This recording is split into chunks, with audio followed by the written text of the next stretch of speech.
புளியங்குடி சிந்தாமணி சொக்கலிங்க சுவாமி கோவில் வைகாசி பிரம்மோற்சவம் கோலாகலமாக நடைபெற்ற திருத்தேரோட்டம். புளியங்குடி தென்காசி மாவட்டம் புளியங்குடி சிந்தாமணியில் அமைந்துள்ள பிரசித்தி பெற்ற அருள்மிகு சொக்கலிங்க சுவாமி திருக்கோவிலில் இந்த ஆண்டிற்கான வைகாசி பிரம்மோற்சவ பெருந்திருவிழாவின் முக்கிய நிகழ்வான திருத்தேரோட்டம் இன்று வெகு விமர்சையாக நடைபெற்றது. இத்திருக்கோவிலில் ஆண்டுதோறும் வைகாசி பிரம்மோற்சவ திருவிழா 10 நாட்கள் சிறப்பாக நடைபெறுவது வழக்கமாகும். அந்த வகையில் இந்த ஆண்டிற்கான திருவிழா கடந்த 21ஆம் தேதி கொடியேற்றத்துடன் கோலாகலமாக தொடங்கியது. திருவிழா நாட்களில் தினமும் சுவாமியும் அம்பாளும் பல்வேறு சிறப்பு அலங்காரங்களில் சப்பரத்தில் எழுந்தருளி வீதி உலா வந்து பக்தர்களுக்கு காட்சியளித்தனர். பக்தி பரவசத்துடன் நடைபெற்ற தேரோட்டம்.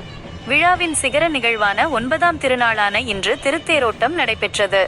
இதையொட்டி அதிகாலையிலேயே திருக்கோவில் நடை திறக்கப்பட்டு சுவாமி மற்றும் அம்பாளுக்கு பல்வேறு வகையான சிறப்பு அபிஷேகங்களும் மகா தீபாராதனைகளும் நடைபெற்றன. இதனைத் தொடர்ந்து சுவாமியும் அம்பாளும் சிறப்பு அலங்காரத்தில் அலங்கரிக்கப்பட்ட திருத்தேரில் எழுந்தருளினர்.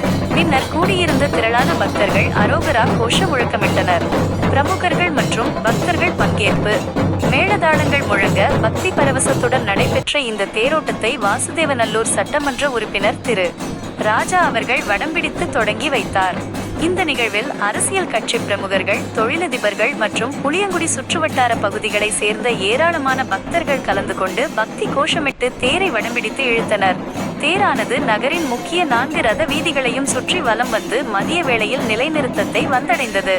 தேரோட்டத்தை முன்னிட்டு பக்தர்களுக்கு தேவையான விரிவான ஏற்பாடுகளை இந்து சமய அறநிலையத்துறையினர் மற்றும் கோவில் நிர்வாகத்தினர் சிறப்பான முறையில் செய்திருந்தனர். விழாவின் நிறைவு நாளான நாளை 10ஆம் திருநாள் சப்தாவர்ணம் நிகழ்ச்சியுடன் வைகாசி பிரம்மோற்சவ திருவிழா இனிதே நிறைவடைய உள்ளது.